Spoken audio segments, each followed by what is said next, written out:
शाम को तैयार रहना, मैं घर जल्दी आऊंगा, फिर हम दोनों मूवी देखने जाएंगे। अब जाओ तो, तभी तो शाम को जल्दी आओगे। दक्ष को भेजकर सिया आरती के साथ घर के काम करने लगती है और इसी तरह पूरा दिन निकल जाता है और देखते ही देखते रात के 10 बज जाते हैं और दक्ष रात के 10 बजे घर आता है। सिया, यार आज मैं बहुत थक गया हूं, अच्छा खाना लगा दो। देवर जी, सिया तो खाकर सोने चली गई है, कहो तो मैं खाना दे दूं। भाभी अभी तक आप सोए नहीं? हाँ, तुम्हारे भैया अभी तक घर नहीं आए ना, इसीलिए। हाय, कितनी सर्वगुण संपन्न बीवी मिली है भैया को। लड़कों को ना हमेशा अरेंज मैरिज करना चाहिए, लव मैरिज करने वाले हम बेचारे लड़के हमेशा फंस जाते हैं। फिलहाल तो मुझे कमरे में जाकर सिया को मनाना है, क्योंकि वो सोई नहीं, मुझसे नाराज है, क्योंकि आज मैंने उससे वादा किया था मूवी दिखाने का, जो मैं पूरा नहीं कर सका। इतना बोलकर दक्ष खुद ही खाना निकालता है और कमरे में लेकर चला जाता है और कमरे में जाकर सिया को मनाने लगता है। देखो, मैं तुम्हारे सामने कान पकड़कर माफी मांग रहा हूं, तुम कहो तो उठक बैठक भी लगा लूंगा। अब माफ कर दो, ऑफिस में ज्यादा काम था इसलिए जल्दी नहीं आ पाया। इतने भी क्या बिजी थे कि तुम्हें मेरी कॉल भी नजर नहीं आई? मैं यहाँ पागलों की तरह तैयार होकर तुम्हारा इंतजार कर रही थी और तुम अब आए हो। जाओ, मुझे नहीं करनी तुमसे बात। कमरे के अंदर दक्ष सिया को मना रहा था और ये सब बाहर खड़ी आरती सुन रही थी। उन दोनों के बीच का प्यार और नोक-झोंक देखकर आरती मुस्कुराने लगती है और तभी वहां आरती का पति सोनू आता है। आ गए आप? आपके लिए खाना लगा दो? नहीं, आज मैं खाना बाहर से खाकर आया हूं, मैं सोने जा रहा हूं। सुबह मुझे जल्दी उठा देना और मेरे कपड़े इस्त्री करके रख देना, कल मेरी एक बहुत बड़ी मीटिंग है। इतना बोलकर सोनू कमरे में सोने के लिए चला जाता है और आरती भी उदास होकर बिना खाए सोने के लिए चली जाती है। और अगली सुबह एक बार फिर दोनों देवरानी जेठानी काम कर रही होती हैं। तभी आरती अपनी देवरानी से कहती है, सिया, तुम देवर जी से इतना लड़ती क्यों हो? वो तुम्हारी कितनी इज्जत करते हैं, तुमसे कितना प्यार करते हैं, फिर भी तुम क्यों हमेशा उनसे नाराज हो जाती हो? तुम्हें डर नहीं लगता अगर देवर जी ने तुम्हें डांट दिया या तुम्हें छोड़कर चले गए तो? भाभी, आपके देवर की इतनी हिम्मत ही कहाँ कि वो मुझे डांटे या छोड़कर जाएं। हम दोनों एक दूसरे से बहुत प्यार करते हैं। अगर मैं रूठती हूँ तो वो मनाते हैं और अगर वो नाराज होते हैं तो मैं उन्हें मना लेती हूँ, और इतना तो हमारे बीच में चलता ही रहता है। तुम दोनों छोटे बच्चों की तरह आपस में लड़ते हो, अच्छा लगता है मुझे तुम्हारे बीच का प्यार देखकर। काश ऐसा प्यार हमारे बीच में भी होता। खाना बनाते हुए आरती और सिया आपस में बात कर रही होती हैं कि तभी वहां दक्ष हाथों में बुके लेकर आता है। देखो, आज मैं जल्दी आ गया और मैंने मूवी की 2 टिकट भी कटवा ली हैं। क्या तुम अभी भी अपने प्यारे मासूम से पति से नाराज हो? नहीं, पर इन सब की क्या जरूरत थी? अरे ऐसे कैसे जरूरत नहीं थी। अच्छा, मैंने ना ऑफिस से 1 हफ्ते की छुट्टी ले ली है, अब मैं और तुम 1 हफ्ते के लिए आउट ऑफ सिटी जाएंगे। दक्ष की बात सुनकर सिया बहुत खुश होती है। कुछ देर बाद हमेशा की तरह आज भी सोनू ऑफिस से घर आता है और सीधा अपने कमरे में चला जाता है। कुछ देर बाद वो फ्रेश होकर खाने के लिए बाहर आता है, जहां आरती उसे खाना देते हुए उससे कहती है, आज देवर जी और देवरानी जी बाहर मूवी देखने के लिए गए हैं और कल संडे है, क्या हम भी कहीं चले? अरे इतनी गर्मी में कहां जाओगी, वैसे भी मुझे कल थोड़ा सा काम भी है। सोनू के इतना कहते ही आरती चुपचाप वहां से चली जाती है और अकेले बैठकर अपनी शादीशुदा जिंदगी और अपनी देवरानी की शादीशुदा जिंदगी के बारे में सोचने लगती है। तभी वहां आरती की सास कल्पना आती है। बड़ी बहू, छोटी बहू कहाँ गई है? पिछले 1 घंटे से मैं उसे घर में ढूंढ रही हूँ, कहीं नजर ही नहीं आ रही। हाँ माँ जी, दरअसल सिया और देवर जी के साथ मूवी देखने के लिए गई है। इनका ठीक है, अपनी मर्जी से लड़की पसंद कर ली, शादी कर ली और घर में बिना किसी को बताए कहीं भी घूमने के लिए चले जाते हैं। अच्छा बहू, सिया बहू तो है नहीं, अब तू ही मेरे साथ मंदिर चल। इतना बोलकर कल्पना आरती को अपने साथ मंदिर ले जाती है। शाम को जब कल्पना और आरती घर पहुंचते हैं तो वो देखते हैं कि दक्ष खाना बनाने में सिया की मदद कर रहा है। ये देख कल्पना अपने बहू बेटे से कहती है, दक्ष बेटा, आज तक तूने अपनी माँ को तो कभी मदद नहीं करी और यहाँ बीवी की रसोई में हेल्प करवा रहा है। हाँ भाई, लव मैरिज करी है तो बीवी की गुलामी तो करेगा ही ना। हाँ वो माँ, मैं तो बस। हाँ बस रहने दे, बहुत अच्छे से जानती हूँ मैं तुझे।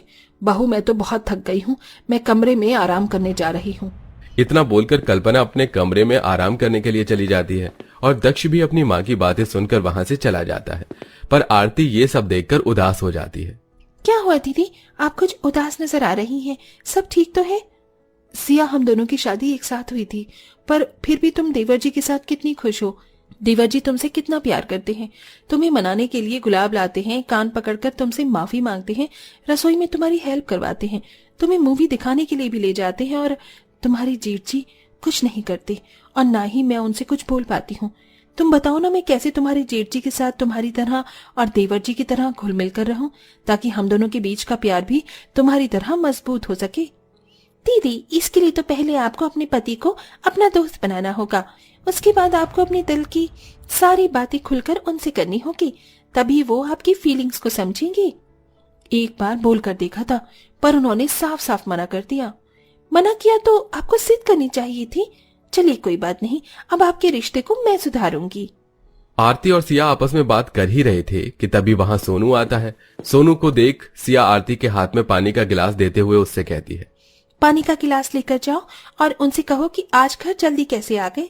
अगर वो कहीं ऑफिस में काम कम था तो उनसे कहना कि वो आपको बाहर शॉपिंग करवाने ले जाए, और अगर वो मना करें तो गिलास गुस्से में टेबल पर रखकर वहां से चली आना। नहीं नहीं, मुझसे ऐसा नहीं होगा। अगर वो मुझ पर भड़कने लगे तो? दीदी, अगर इसी तरह से डरती रहोगी तो कैसे सब कुछ ठीक होगा। अब जाओ। सिया जबरदस्ती अपनी जेठानी को हाथ में गिलास का पानी पकड़ा कर भेज देती है। डरती डरती आरती अपने पति के पास जाती है। आज आप जल्दी घर आ गए, लगता है ऑफिस का काम कम था।